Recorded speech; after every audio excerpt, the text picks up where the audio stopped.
Hello, everyone, and welcome to another community conversation. I'm Kenyetta here on behalf of the Good Life Outcomes Program, or the GLOW program, brought to you by Change Happens. And the GLOW program focuses on awareness, action, and advocacy in the areas of health, education, and social justice. So today, our conversation will be with Dr. Khalilah Campbell-Rhone. She is currently the Assistant Superintendent of Transformation at HISD. And in this conversation, we'll talk about a couple of things like her impressive career in education and as an author, as well as she's been able to transform failing schools into thriving schools, and what students really need to succeed in education. So without further ado, let's get into it. So I first want to start by just asking you to share your stories, to share who you are and what you're, how you got to where you are now. So yeah. Well, good morning. How are you? My story is that I started out at the University of Houston in pharmacy school. And so my goal was to be a 5-year pharmacy doctorate. It was my goal was to go through that program at the University of Houston and come out with a doctorate in pharmacy. In my third year, one of the components of our scholarship was that we had to do tutorials for students in the neighborhood. And so I went to a local middle school and started doing tutorials. And that's when I realized that we were in desperate need of people who were willing to go into inner city schools and provide support, because clearly there was not enough support being given to those students. I was at a middle school, they couldn't read, write, or do basic arithmetic. And so I was very alarmed. And then I realized this is why my mother put me on a bus for 2 hours in the morning and 2 hours in the afternoon to go to one of the best schools in Houston, so that I wouldn't be in this situation. But I knew that every parent couldn't do that for their student. And so there was a huge gap in what I was able to do at that age level and what these students were able to do. So I felt it was my place to go back into the system and be a part of change. And so I immediately changed my degree and became a teacher within probably one semester, because I had all of the prerequisites. I only had to take the teaching courses, and I graduated that December. I went into teaching immediately, and then I moved up to, after 4 or 5 years, to a couple of leadership positions. And that's when I really found my groove and knew that this was for me, right? This was my destiny, and that I had made the right decision, that I was going to be all about education. And so after my teaching stint of a few years at the middle school level, I went into administration at the high school level. And one of my second roles was at Dean of Instruction at Sam Houston High School, which was the first school in Texas to be, first or second school in Texas to be reconstituted, which means that they basically cleared out the entire campus and brought us in to rehire everyone, because the school had been consistently a failing school. So within the first year, and at this point I'm Dean of Instruction, we were able to get out of failure after one school year. And so I'm really excited now, right? This is my jam. This is where I do my best work. And so since then, I have been a part of Turnaround. I was promoted in 2016 to be a school support officer, which basically means you go around and you support several campuses and help principals. I did that for almost a year when they asked me to go into Worthing High School, which was one of the most failing high schools in HISD and most failing high schools in the state of Texas. That campus had not met accountability in any of the 4 quadrants in 7-8 years. So they asked me to be a school support officer for that campus. They already had one there, but they actually brought in 4 of us, one for every major subject area, and then a head SSO to help guide the work. And the school did not make it that year. They brought us in maybe in February. It wasn't really enough time to enact change, but it started the momentum of making change. Fast forward to that April, they decided to do a principal change. They were looking for a principal. And they were like, well, Campbell, you were the principal down the road. Don't you want to do it here? Well, absolutely not. At that point, I was 40. They did not know that I was 5 months pregnant. And I thought, this is not the time to do this. We were buying a new home, so we were in the process of moving, just a lot going on in life. And then something just said, this is for you. You need to do it. So I came back and said, okay, I changed my mind, had a change of heart. I love to do it. Well, at that time, I did not know that they were going to close Worthing down as well as 9 other campuses in HISD if they did not meet accountability that next school year. So I find that out after I accept the position, but I'm like, no worries, we got this. We had turned around a middle school. We had done it at Sam Houston. I figured, this is no different. Well, I hadn't really done all the research on the campus. I'm in the district, so I kind of know, you hear things, but I didn't know that it was in the FBI's most deadliest zip code in the nation. It was number 2, number 1, number 3. It vacillated back and forth. I didn't know at that point that they hadn't met any of the accountability in any of the quadrants, and they were the only school in Texas not to do that. There were just pieces that I did. I didn't know the turnover rate. I didn't know the graduation rate. I'm really going in blind to this campus, but became the highlight of my life because that next school year we did pull them out of it was IR status at the time. It is now called F status. We did pull them out, and the campus met standard and is now thriving because of all of the components that we added in. We focused on instruction first, and then we added in early college, where the kids can now get an early college certification. We added in IB. We added in just all kind of amazing stuff that now, Worthing High School is back to being the beacon of light for the community, and hopefully it will continue to thrive to do that. I am no longer there. I am now the Assistant Superintendent of Transformation. So I have 24 campuses under my leadership, and the goal is to ensure those campuses are also consistently DNF campuses. So the goal is to ensure that moving forward, those campuses are C or better within the first year, and then as we continue to move forward, that they just get better and better. So that's my career in a nutshell. And in between there, I wrote a book. Well, yeah, I was going to say, wow, you've done so much, and I know you wrote a book, and I want to get to that. But first, I want to ask you, how does a school get to the point where they are not passing standard? What are the things that are missing and that cause, this complete lack of accountability and, the failing rates? I think there's several factors, but the biggest one is human capital. If you don't have, and I say this all the time, the right people in the right place to do the right thing, the campus is not going to be successful. You can have a phenomenal principal, but the teachers are where the rubber meets the road. And if you don't have the best teachers that money can buy on your campus, then especially on a campus where kids have educational gaps, right?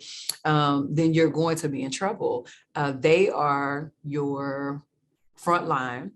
They're the people who ensure that the kids are getting what is needed. So if you're not coaching them, if you're not finding the best out there, if you are not attending to the needs of the teachers that are on your campus, then you're going to have a failing school. Because, let me say this, when you are in an area where kids don't come to you already on grade level, already prepared. And for Houston, that is a lot of areas. And so you've got to have people that can fill gaps, that can scaffold, that have a really strong tier 1 teacher teaching. And you also must have people that believe that the students in front of them can do it. So if you don't have that combination, then it's very easy to become a failing school. Okay, yeah. And so I know one of the things that you have talked about before and other things is about social emotional learning. First, what is that for those who may be listening and don't know what it is? And then Right. also, how does that play a role in supporting students and getting them to where they need to be? So the social emotional learning for me is that if kids are not prepared to do the work when they come to school, and by prepared, I mean nourished physically, I mean clean clothes, I mean a headspace where they are able to bring in all that you are trying to give them. I tell my teachers all the time that if you had to deal with some of the things that these kids have to deal with just in the morning before they get to school, I don't even mean like pure life events, but in the morning before they get to campus, you'd be curled up in a corner somewhere looking for some type of medication or some type of counseling or whatever. These kids have amazing grit, but it doesn't change the fact that it's difficult to learn when you haven't eaten or when you're not full. It's difficult to learn when you're wondering what's going to happen when you leave school in terms of, are you going to be safe getting home? Or once you get home, are you safe? Will you have a place to lay your head tonight? Will your mom or whoever your caretaker is have enough money to purchase dinner or to pay the rent, or just your mental status? These kids go through so much that their ability to sit in front of you and have a great day is sometimes very difficult. And so I always stood at the door and said, good morning, good morning. And when I first got to the campus, and this is probably all of my campuses, but primarily Worthing was like the biggest change to make.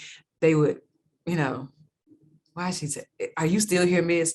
You were here yesterday. Yeah, and I'm gonna be here until next month, saying good morning. And so the first month was eye rolls, and they walked past me like they didn't hear me, and I still be saying that, good morning, good morning. And then finally they were like, good morning. Like, will you just get this good morning? Okay, is that enough? And I'm like, yep, okay. And then I'm back again the next day. And so then the kids start looking for you. Miss, you weren't here yesterday.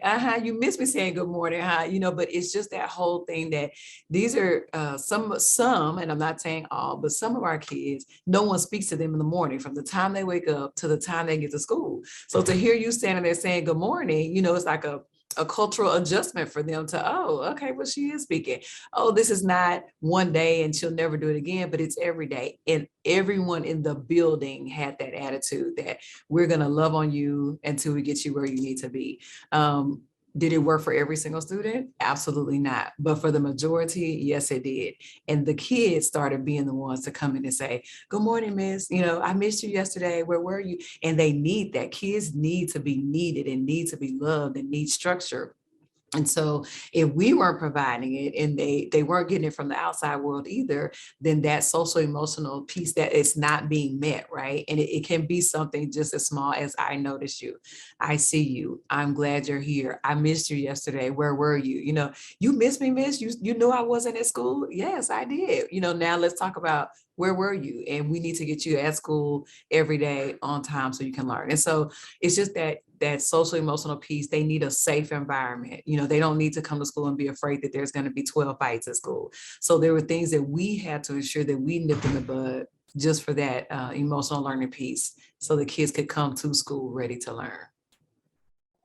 Yeah, and that's so good, and that's so important to look at the student like as a person who has, these other things going on. It seems kind of like something that would be obvious, but sometimes it's not. Sometimes it's overlooked. Absolutely. Right. And so that makes me think about, there are a lot of things going on in education right now, a lot of drama and, where people talk about CRT, banning books and all these other things. But would you say that there are some other things that are going on in education that people should be paying more attention to and should be advocating for more, as backing it as much as they're backing some of these other things? And if you want to give your opinion on some of those other things that are, you can, or if you don't want to, that's fine too. But, are there other things that you think people should be paying more attention to? Absolutely. I think that the biggest thing, and here's how I always think, a kid's ticket to success is knowledge, right? Period. If they don't have it, if they can't operate effectively in the outside world, and I don't mean just knowledge by book knowledge, I mean common sense, I mean grit, I mean learning how to navigate the world, I mean seeing more than just what's in their zip code. Exposure to me is like absolutely important.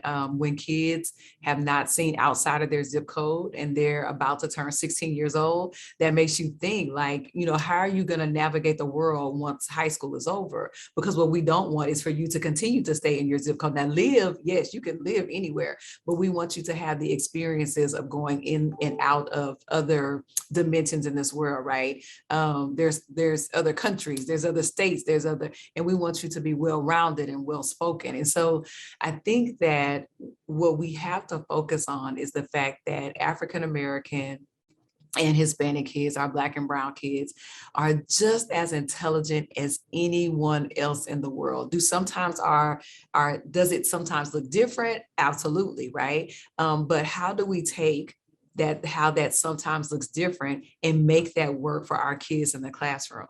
I used to have kids that would shoot dice, right? And I would be all over them. You cannot do this. Da, da, da, da. But do you know the kind of mental math it takes to shoot a dice and pick it up and know the numbers and be able to calculate what you just threw and what you need to throw it? And I'm telling them, you are a math genius. You're just not utilizing that in algebra, So let me bring you into algebra and show you how that real life experience that you just had that you're not going to have on my campus again relates to the work that we're doing in this classroom. And it's not necessarily that it directly translates, but it's a brain massage. You have to get them to believe that same energy that you just put into flipping those numbers, playing dice, you can do that in the classroom. And when they start getting that motivation and that momentum, these kids are unstoppable. But if nobody's pouring into them, if nobody is saying, yes, I know that's what you do on the side, but this is what we're going to do in this classroom, and this is how we're going to handle those behaviors, they give up, and they give up very quickly. I tell people all the time, I've never met a kid that doesn't want to graduate high school. So why do we have so many dropouts? You know why? Because no one is attending to the needs of that student or of that group of students. Everybody wants to be successful. I don't know too many people that are just like, I want to be XYZ. People want to be successful, but kids want to be successful, but they don't have the structure or the support or the game plan or the roadmap. And that is our job to give it to them. So when all of these things are happening in the outside world, how do we stay focused on what's going to move the needle for these kids in their life? Right? So there's a million things happening in the world, and there will always be. Sometimes they're worse than at one period of time than they are at another period of time. But the bottom line is, how are we preparing our kids to be successful in the world that they exist in right now? I think it's from strong tier 1 instruction. They've got to be able to open a book and decipher what the book is asking them to do, what the lesson is asking them to do, what the information, they need to be able to ascertain the information that's before them. You've got to be able to read to do that, right? You've got to be able to do basic math, lower level math to be successful, to even be able to manage your own money. We've got to give them real life experiences so that they are successful when they step in. I call it the Monday morning after. What do you do after you graduate? Like, we get all excited about, graduation rates, but to me, that's minimal. Okay, now put you out in this world as a 17, 18-year-old Black man, or a 17 to 18-year-old Hispanic man, or a Black female, or whatever you are. What are you going to do the day after graduation? College is not for everybody, although we want to believe that.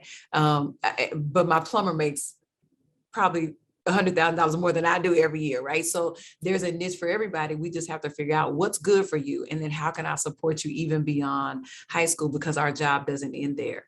And we talk about banned books, and we talk about, but I think, and I absolutely think it's good for parents to have their pulse on what their kids are reading and what their kids are doing.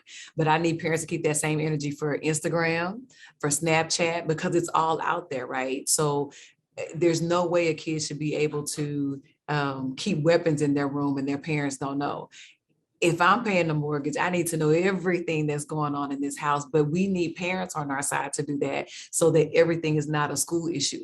People say all the time, why aren't y'all keeping schools safe? Why aren't you keeping your kid from bringing guns to school? And usually it's only 2 kids in the house, or 3 kids, or 1 kid, so you want me to manage 2,000 in the building. You're having issues managing 2, so let's all get on the same page about how we're going to, and what's best for, and be nosy about your kids, be nosy, get all in their business. That's what parents are there for. No, you don't have as much privacy as you think you do, and I say all that to say, if we all got on the same page about each kid, our kids would be much more successful than us arguing about everything as adults, because kids sit back and they watch that and they're like, oh, okay, well, y'all are arguing about that. We're on the plan C and D, while y'all are unfocused about what we're doing and focus on, arguing with each other, we're back here doing all kind of stuff that nobody's aware of. So I just think that with all the, in critical race theory, you can't change history. History is what it is. So you can fight it all you want to, and you can ban books, and you can want to change people's minds about how they should see your grandfathers and forefathers, but the truth is the truth. So whether you try to hide it, deny it, take it out of the hands of kids, they're going to learn one day. So you might as well allow them to learn the truth while they can still make good decisions about, who people are and how they view people. So I think we could spend a lot of time arguing about things that are inconsequential, that are non-factors, but while we're doing that, we're missing what's good for kids. Right, that's so good. So I do want to talk a little bit about your book called The Formula: Transforming a Failing School in One of the Nation's Deadliest Zip Codes from War Zone to Winning Institution in 1 year. So tell me a little bit about, I'm sure you've kind of touched on this already in some of your answers, but what are some of the components of the formula for transforming some of the schools? So the good thing is that there is a formula, and you're right, I have touched on a lot of it in just speaking, but I think what people think is that it's so scary to go into a failing school and they don't know, what the end result is going to be. And so you have to be the kind of person that honestly is not going for the purpose of yourself. You have to be going with the mindset that I am going to help a group of kids be better than they would have been had I not been here, right? And you have to be prepared. It's going to take extra hours. It's going to take time away from your own family. It's going to take extra coaching. It's going to be some tearful nights, right? It's going to be some scary times where your career is at stake if you're not successful, but you have to be willing to take that charge anyway. And so really it's just a book about, here are the things that you can do to make a change. It's a story, right? Here's how I did it over the course of several schools, and you too can enact these same things and be successful. I think it takes the weight off of what people think turnaround is. It's not as difficult as you think it is. We just usually work harder and not smarter. And so the book kind of tells you how to work smarter about things, right? Get you a team of people that are about the work and that have done the work in some capacity so that they can replicate that work there with you. But if you do have to get new people, that's perfectly fine. Just know the amount of time and energy that you're going to spend coaching is the most important piece of what you're doing. If you don't coach them and get them right, then they're not going to be successful. And then the biggest piece is, wherever you are when you're working your way into the job that you want, take the time to learn it and learn it very well. And don't rush past it just because you want a title, because that title is not going to do anything for you if you're not successful, right? You can be a doctor and not be successful. You can be a superintendent and not be successful. The titles don't mean anything. It's about pausing where you are and learning that job really well. So when you do become whatever it is that you want in your end game, you know that if someone under you is not doing it right, you can coach. But you don't know that if you don't stop long enough in those roles to figure out, this is what you're supposed to do. This is how this is supposed to look. This is what it looks like when it's well done. This is what it looks like when it's done at 100%. And so until you get those experiences, you won't be able to see that it's being done right under your leadership. So I tell people, slow down, take your time. The jobs are not going anywhere. Education will be around forever, right? So you don't have to rush to get into any role. You need to take your time and really learn the role very well, so that when you are in charge of that role and when you're coaching that role, you know what it should actually look like. And then I'm really big on giving kids experiences. I think exposure is one of the greatest pieces to learning. Learning doesn't always have to be done in the classroom. We took kids on their first bus rides outside of the zip code. We took kids on their first plane rides, and those experiences give kids the ability to talk to people on a collegial level, right? About where they've been, and they worked on robotics, and they've flown drones, and they programmed the drones, you know, to go pick something up and bring it back. Like, those experiences are far more important than only sitting in the classroom. Of course, it has to be hybrid, it has to be in conjunction with, but when you take that knowledge from the classroom and put it into real practice, that's where our kids become very successful, because they can not only talk the talk, but they can walk the walk. They can put what they learn into action. And I think that is the most important thing, especially for our kids in 2022. We don't learn the same way. They don't learn the same way I did, right, when I was in school. I'm still from the old school. I have to print everything out, you know, see it on paper, be able to write on it, where they can read it on the computer screen and they got it, you know, and they're gone with it. So we as adults have to also shift with the way that kids learn, and not be so set in our ways with the way that we once learned, because those things are of the past. They're much more digital. You know, you can play games on phones, and you can do curriculum-based projects on the computer. And we were back from 2017, a one-to-one district for high school, where all the kids had their own laptops. That's a huge learning curve for an old school person to think, we don't have paper. You know, we're not writing on paper anymore. Everything's on the computer. So you have to be willing to change with the times, and to always be innovative, and not be stuck in, well, this is what I did before, right? And sometimes those things are necessary. You know, that old school, we're gonna go back to the basics and figure this out.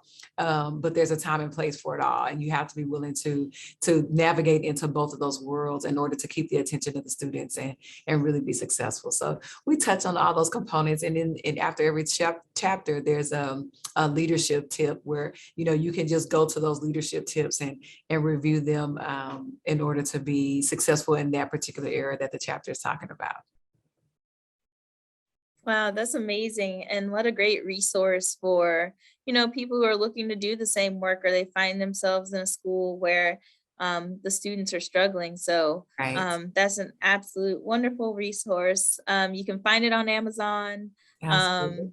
And get that. And one of the things that you just said that just made me think about something was about changing with the times. So with COVID, that kind of turned everything on its head for Absolutely. everybody. And so I want to ask you, how has COVID affected some of the schools that you're working with? And how are you like kind of bouncing back from, 2-ish years of, Right. completely online education and, just people's mental and emotional states being in such a different place. So if you could touch on that. Absolutely. So I think one of the greatest things we learned during COVID is that online is not for everybody, right? But some kids fared very well in the online environment. And so there's got to be a balance. And I think as a state and as a nation, we're really pushing for that balance now. What does it look like if we did have an opportunity in every district for kids to be online learners?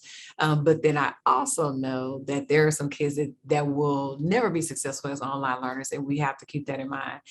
There's a reintegration process that I think every campus had to go through at the beginning of the school year, with kids coming back to school, with full, all the kids coming back to school, and there not being an option for virtual or for brick and mortar. And I think that we're still going through that transition process with the way that kids are adapting to being back in this environment. And that goes back to SEL, and how if we don't really check on the emotional state of kids, we're not going to be successful. And so I think that put into even more of a perspective how important SEL is for students, but as well for teachers, because teachers went through being the greatest thing alive when COVID first started, right? Look at these teachers, they're doing phenomenal work. They're going straight to online from, having kids face to face. And then all of a sudden it was teachers aren't doing enough. And, so like their emotional state is probably more altered than the kids were, right? And then to think that during that time, more jobs opened for people to stay home and work. And so now you have more teachers that would like to do that. And so you're struggling to find teachers to come back to the work environment. So all of those factors are still affecting what schools look like right now. I think we're probably in the biggest shortage of teachers that we've ever been in. And that's because we have to make it appealing for people to come in to be a parent, a nurse, a teacher, a confidant, all of those things on top of having a test looming over your head that the kids have to be successful at. We have to say, okay, so as districts, and I don't just mean my current district, but all districts, what are we going to do to really support teachers? So that's one piece of it. The other piece is the students. How are we supporting the fact that they are now back in a brick and mortar? What are we doing for their social emotional status? So, and then the curriculum has to change too, because if we ever have to pivot again, we have to be prepared for all students to have devices, right? Our elementary students and middle school students at the time were not one-to-one. So devices were an issue. You know, what do we make that look like? And we really have to have some honest conversations about whose responsibility that is, because of course the parents think it's the school's responsibility to provide, right? Even to the point of if something happens to it at home, they want to be able to have it repaired at school, you know. So it's like, yes, we're moving into this, but how do we move into this where it's equitable for everyone? And so COVID brought up all of these things that we thought we had more time before we got to, you know, but really we didn't. We had to pivot really quickly and figure it out. So I think that most districts did a really good job at it, but it was still difficult when parents went to work, kids were at home, who was logging them in, you know, how long did they have to stay online? You have to think about screen time for kids. And so I always say the saving grace is that it happened to everyone. So it's not just one group of kids that's really behind, everybody's behind, you know, and so it's okay because everybody's behind. But the question is now, how do we make gains for those 2 years that we really lost? And so we see it now with frustrations with trying to, you know, play catch up. And I think we will close the gap in the next couple of years. But again, it's going to come with high quality teachers and high quality instructional materials. We can't keep watering down the materials because kids lost 2 years, right? We're going to have to scaffold up to where they need to be, but that's difficult. That's not as easy as it sounds. It sounds pretty, but the work is hard. So COVID has brought up a lot of social emotional for students and for teachers. It's brought a lot up of, and then we're in a situation right now where everything is so expensive. So the price of gas, I never thought I saw it be $5 a gallon, but teacher salaries haven't changed much, right? So even with a minimal raise, it's still with inflation, you know, it's really not caught up. So we're still dealing with that piece because that's what's producing our teacher shortage for the most part. And then the curriculum not being able to be watered down, it's still going to have to be on grade level, and that's scaffolded. So COVID brought a lot of things out that just coming back to school is not fixing, right? There's got to be some more real strategic and laser-like solutions that we implement in order to recover for those 2 years. But I think that we'll definitely do it if we keep pushing forward with the right things. Right. So now I just want to kind of open the floor for you to talk about anything that we haven't covered or something you might want to go back to, and just, you know, whatever you would like people to know about schools, know about children, know about parents, trends or things that you've seen change, or whatever it is that you want to talk about. I wanted to open up the floor for you to do that. Well, I think I covered everything.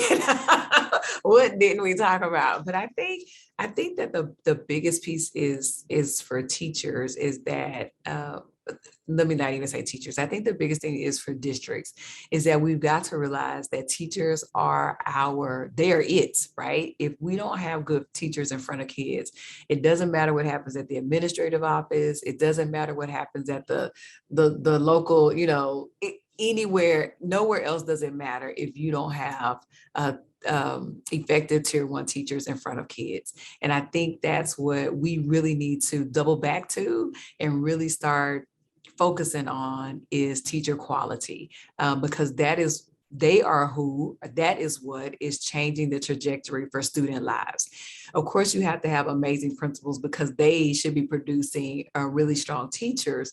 But the teacher has to come in with some level of skill set and some level of drive and some level of care that you can't create for them. That has to be intrinsic. Can we coach around everything else? Absolutely. But there's a certain level that people have to come with so that you know that they're prepared to do the work that's before them. And they have to have, and some people say the word is not love, so I won't use that. They have to have a specific type of care for kids and the belief that kids can do it. So if you don't start there, we're already at an extreme deficit. And we try to patch a lot of things, but that is one thing that you can't patch. You have to have really good teachers in front of kids. And so we have to spend a little bit more time and energy, focus, and money on teacher training because they are where the rubber meets the road. And we have to focus on the main thing being the main thing because so many other things can get in the way. But the main thing is that we have really strong coachable teachers in front of kids, and we're not overwhelming them with too many different things. We stay focused on what's necessary for them to move kids to the next level. And then we have to really focus on structure for kids. Kids desire structure. They flourish in places where they know that this is what's going to happen today. I'm going to be safe. I'm going to be fed. I'm going to be loved. I'm going to be taught. I'm going to, I'm going to be called out when I do the wrong thing. And so we can't just be willy-nilly, loosey-goosey because it's 2022 and we want to give kids all of this freedom. Well, yes, we need to give them freedom to grow and to figure out who they are on their own. But at the same time, we need to establish parameters to ensure their success. And so I think if we really focused on those two things, just back to basics, that we really be successful. I know we like to throw a lot of things at fixing things. And I did an interview with Michael Berry a few years back, and he said, I know you need money. And I was like, we absolutely do. But for money, we need quality people in time, right? We can't just throw money to fix things, throw money at problems to fix them. We have to have the right people in the right place that even, with minimal funding, we can make this work. Now, please, yes, I'm not saying that education doesn't need funding, but what I'm saying is that you can't throw money at the problem, right? You've got to throw solutions and people that are willing to jump in and make it happen at the problem. So I think if we just kind of back to basics and look at the fundamentals of what's necessary for kids to be successful, I think that it'll change the trajectory of kids' lives in more ways than we know. Well, Dr. Campbell, this has been a great conversation. Thank you so much for doing this. Absolutely. We will definitely be keeping in touch and, checking back in, see how things are going and progressing in education. But we do want to thank you for your time on behalf of Good Life Outcomes and volunteering your time and your voice and your knowledge to share with the people who are interested. So thank you so much. Absolutely. Thank you for having me. All right. All right.